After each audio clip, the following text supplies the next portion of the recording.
Y'all, and thank you for stopping by. This is Heather over here at Heather Homes, and if you are watching this video, then I'm assuming that you have checked out this week's blog post about the Banda Bungalow. Because it's sometimes hard to walk you through the changes in a blog post, I wanted to do a quick video just to kind of walk you through the process of how what we start with and then what we end up with. And so the first starting point for me is over here at the Spartanburg County website. They have, I'm sure they do this in most areas, but here in Spartanburg, they have sketches of the floor plans of the exterior of the homes. And so I simply download this, and this is what it looks like.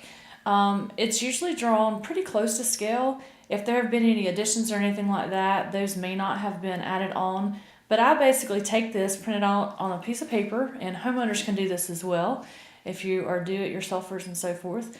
I take that, and then I go into the house and I do measurements. If you do this a lot, I have a laser measurer,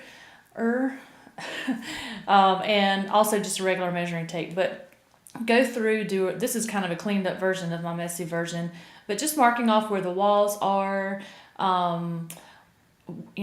labeling them. Sometimes I'll put windows and so forth if we get really into that.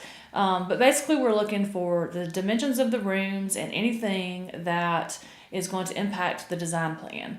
And so from there, I load this, I actually drop this JPEG into SketchUp. SketchUp is the design program that I use for my 3D renderings.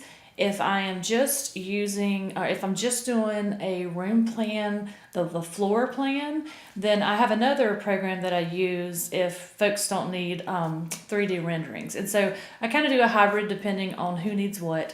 But this just really helps to kind of redefine the space. This is the after reveal for sure. And I'm just going to walk you through what I'm calling the entertaining half of the house right here. We're going to handle bedrooms and bathrooms next week.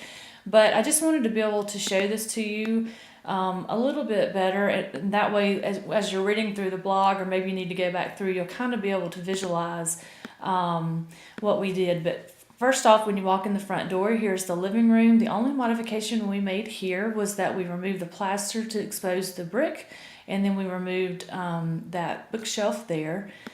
Nothing else structurally really changed. Here in the dining room, we did make a couple of modifications to adjoining walls, but not necessarily to the dining room itself. But because we were working on the galley style of the kitchen over here, we moved this doorway down and enlarged it as best we could to get a little bit more of an open feel between the two. And the other modification was right here. I'm just going to show this to you. This right here, I left that line in place just so you could see. This was the back of the closet for this bedroom here.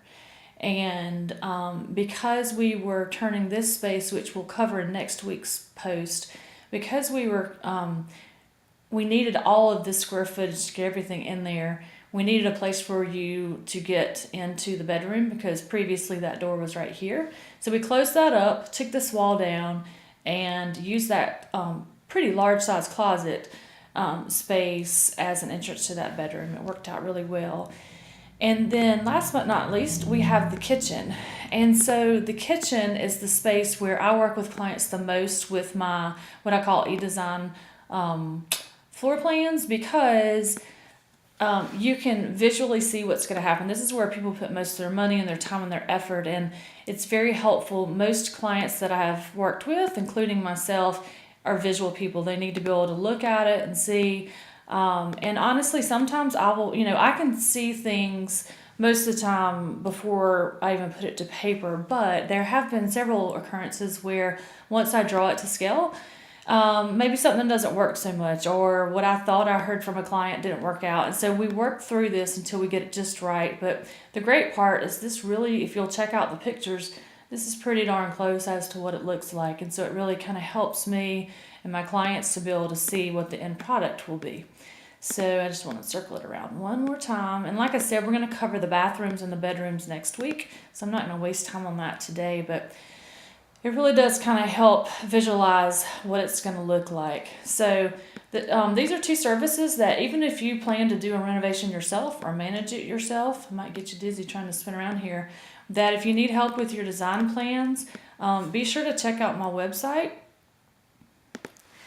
Over here I've got different design services from consults, but also I offer e-design room plans, and that is with 3D rendering, and can help you with that, hand it off to you, and you can handle it yourself. And I also do just an overall less intensive house floor plan if you just want me to help you with that process. So I hope this helps a little bit, and if you have any questions, just be sure to send me a message. Thanks so much.